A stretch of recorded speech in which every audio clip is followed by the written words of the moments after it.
दोस्तों, बड़ी खबर भारतीय जनता पार्टी से निकलकर सामने आ रही है।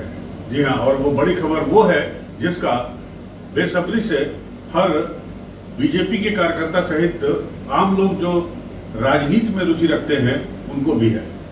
जी हाँ, ऐसा लग रहा है कि 15 जुलाई के पहले भारतीय जनता पार्टी अपना नया राष्ट्रीय अध्यक्ष चुन लेगी। नमस्कार, मैं हूं अनूप श्रीवास्तव और आप देख रहे हैं न्यूज नशा। दोस्तों, इस वीडियो में हम बात करेंगे भारतीय जनता पार्टी के नए अध्यक्ष चुने जाने के बारे में। जी हाँ, जिसकी चर्चा पिछले 1 साल से चल रही है। आपको मालूम है कि भारतीय जनता पार्टी के वर्तमान अध्यक्ष जो है, राष्ट्रीय अध्यक्ष जेपी नड्डा साहब जो है, वो न सिर्फ पार्टी के 3 साल से अध्यक्ष बने हुए हैं बल्कि साथ ही साथ केंद्रीय मंत्री भी हैं केंद्रीय सरकार में। जी हाँ, मोदी सरकार में वो केंद्रीय स्वास्थ्य मंत्री हैं। और भारतीय जनता पार्टी में ऐसा कम ही होता है कि एक आदमी 2 पदों पर काबिज रहे, क्योंकि भारतीय जनता पार्टी का सिद्धांत है एक व्यक्ति एक पद। लिहाजा पिछले 1 साल से ये कयास लगाए जा रहे थे, अंदाजा लगाया जा रहा था कि अब भारतीय जनता पार्टी के नए अध्यक्ष के नाम का ऐलान हो जाएगा, अब उसका चुनाव हो जाएगा। लेकिन ऐसा नहीं हुआ, लोग कयास ही लगाते रह गए। वजह इसकी 2 मानी जा रही थी। पहली वजह तो ये मानी जा रही थी कि राष्ट्रीय अध्यक्ष का चुनाव एक ऐसा मसला था जिसपे आरएसएस की सहमति भी बहुत जरूरी थी, और किसी एक नाम पर संभवतः पार्टी और आरएसएस के बीच में एकमत नहीं हो पा रहा था। लेकिन अब जो सूचना आ रही है, हमारे पास जो सूचना मिली है उसके मुताबिक कि अब आपस में बातचीत करके मिल बैठ के इस मसले को सुलझा लिया गया है। और संघ ने भी पार्टी से कहा है, यानी भारतीय जनता पार्टी के शीर्ष नेतृत्व से कहा है, आला कमान से कहा है कि जल्द से जल्द नए भारतीय जनता पार्टी के राष्ट्रीय अध्यक्ष का चुनाव संपन्न करा लिया जाए। तो ऐसा माना जा रहा है कि 21 जुलाई से मानसून सत्र संसद का शुरू हो रहा है, और जो कि 12 अगस्त तक चलेगा। और कहा जा रहा है कि 21 जुलाई से पहले 15 जुलाई तक जो है भारतीय जनता पार्टी के नए राष्ट्रीय अध्यक्ष के नाम का ऐलान हो सकता है। अब उसमें कुछ टेक्निकल अड़चन भी थी। जैसा मैंने कहा कि सबसे बड़ी अड़चन तो आरएसएस के साथ बातचीत को लेकर थी, सहमति पर थी।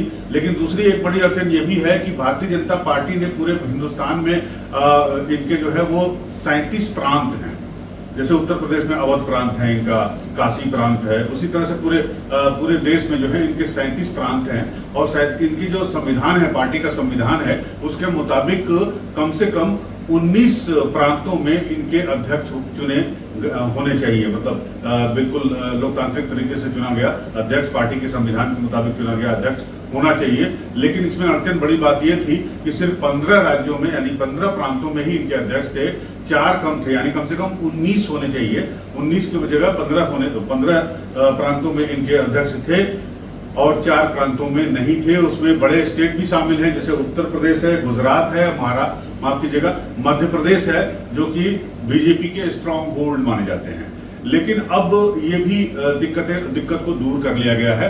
और अभी 24 घंटे पहले ये अनाउंसमेंट हुआ है कि महाराष्ट्र, उत्तराखंड और पश्चिम बंगाल में जो है बीजेपी के प्रदेश अध्यक्ष की चुनाव की तैयारियां शुरू हो गई हैं। प्रेक्षक भी बना दिए गए हैं। जैसे महाराष्ट्र के लिए जो केंद्रीय मंत्री हैं हमारे किरण रिजिजू साहब, उनको नामित किया गया है। और उत्तराखंड के लिए हर्ष जो मंत्री हैं, केंद्रीय मंत्री, उनको हर्ष मल्होत्रा जी को किया गया है। और साथ ही साथ वेस्ट बंगाल जो एक बहुत इम्पोर्टेंट राज्य है, जहाँ पर चुनाव भी होने हैं, बिहार के बाद बंगाल में चुनाव होने हैं, और बंगाल चुनाव की तैयारियां अभी से शुरू भी हो चुकी है। तमाम तरह की राजनीतिक गहमागहमी भी आप देख रहे हैं। तो वेस्ट बंगाल के लिए बिहार, बंगाल के पड़ोसी राज्य बिहार के पटना साहिब के सांसद और पूर्व केंद्रीय मंत्री रविशंकर प्रसाद का नाम नामित किया गया है। उनको नामित किया गया है वेस्ट बंगाल के चुनाव के लिए। तो इस तरह से ऐसा लगता है कि बीजेपी अपने को गियर अप कर रही है। अब जो संगठन के काम बचे हुए हैं या संगठन के चुनाव बचे हुए हैं, संगठन में पदाधिकारियों की जो नियुक्ति बची हुई है, उसको करने के लिए अब तैयार हो गई है। तो ऐसा माना जा रहा है कि 21 जुलाई को जो मानसून सत्र शुरू होगा, उसके पहले 10 जुलाई तक जो है जो राष्ट्रीय अध्यक्ष का नाम है उसको अनाउंस कर दिया जाएगा और 15 जुलाई तक ये सार्वजनिक हो जाएगा।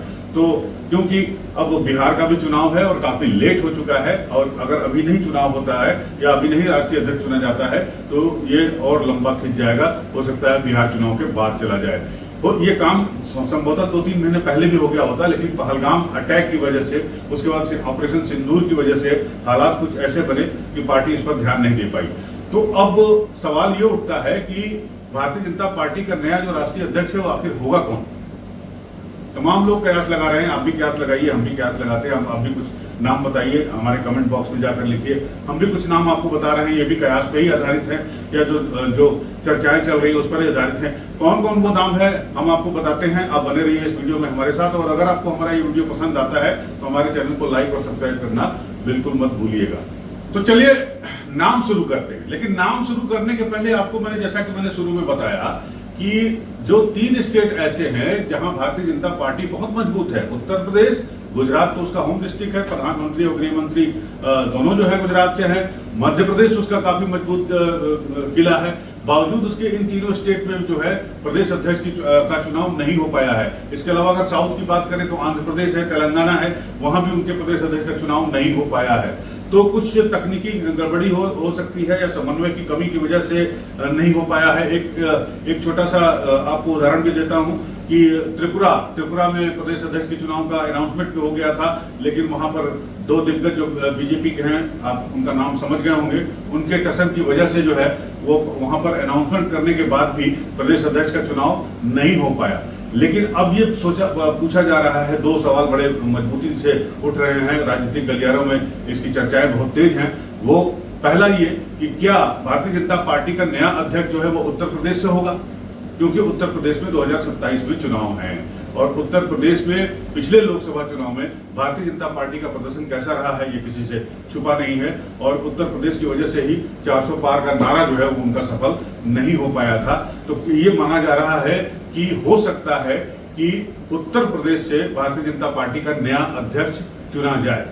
अब उत्तर प्रदेश से अगर चुना जाता है तो उसमें कौन से 2 नाम या 3 नाम है उस पर हम आएंगे, अब बाद में आएंगे, लेकिन पहले अभी जो नाम चर्चा में चल रहे हैं उनके नाम मैं आपको बता देता हूं। उनका नाम का खुलासा मैं आपको करता हूं। वो नाम है निर्मला सीतारमण। जी हाँ, आपने सही सुना, हमारी देश की वित्त मंत्री निर्मला सीतारमण, जो साउथ से आती हैं, महिला है, और इसलिए ऐसा माना जा रहा है कि सुषमा स्वराज के बाद वो अध्यक्ष का पद संभाल सकती हैं यहाँ भारतीय जनता पार्टी का।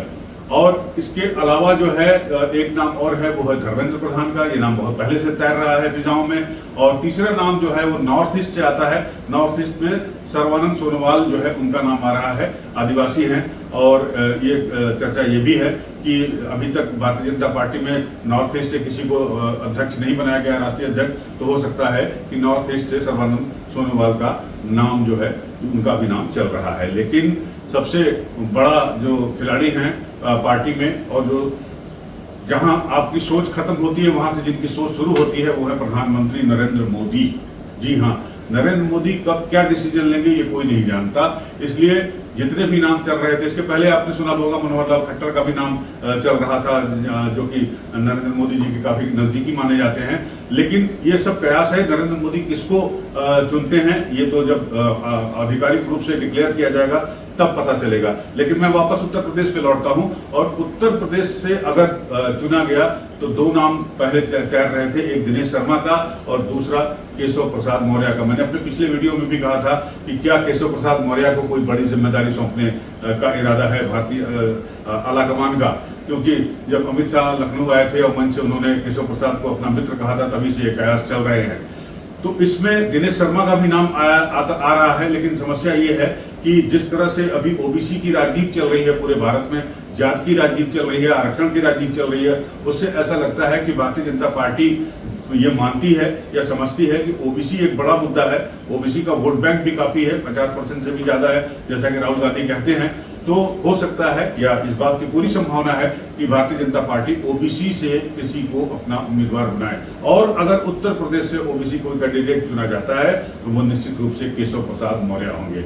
उसकी 3 वजह हैं। पहली वजह यह है कि केशव प्रसाद मौर्य का जो पार्टी के शीर्ष नेतृत्व है उनसे काफी अच्छी उनकी ट्यूनिंग है।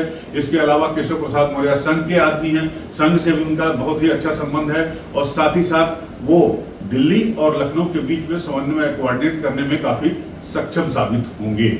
इसलिए ये माना जा रहा है कि अगर उत्तर प्रदेश से किसी का नाम जाएगा या उत्तर प्रदेश से अगर कोई भारतीय जनता पार्टी का राष्ट्रीय अध्यक्ष हो सकता है तो वो जो है केशव प्रसाद मौर्य हो सकते हैं। लेकिन यहाँ पर एक सवाल और है, और वो ये है कि उत्तर प्रदेश का भी प्रदेश अध्यक्ष अभी तक बीजेपी नहीं चुन पाई है। तो ये भी हो सकता है कि केशव प्रसाद मौर्य का नाम प्रदेश अध्यक्ष के तौर पर आ जाए। और क्योंकि केशव प्रसाद मौर्य, जैसा कि मैंने बताया, कि उनके अंदर ये क्वालिटीज है कि सबको वो साथ लेकर चलते हैं, संगठन में उनकी मजबूत पकड़ है। उन्हीं के नेतृत्व में 2015 में बीजेपी ने उत्तर प्रदेश का चुनाव जीता था, मुख्यमंत्री बनते बनते रह गए थे। इस बात का मलाल उनको भी है और संभवतः शायद शीर्ष नेतृत्व को भी है। तो हो सकता है कि राष्ट्रीय स्तर पर अगर उनको जाने में दिक्कत हो तो उन्हें जो है उत्तर प्रदेश में जो है ये जिम्मेदारी सौंपी जा सकती है, और वो भी 15 जुलाई के पहले।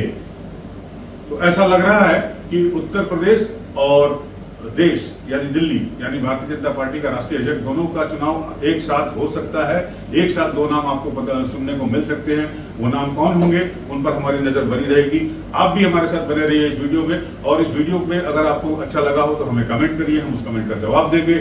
हमें लाइक करिए, सब्सक्राइब करिए, शेयर करिए, बने रहिए हमारे साथ, और मिलते हैं आपसे अगले वीडियो में। तब तक के लिए नमस्कार, जय हिंद।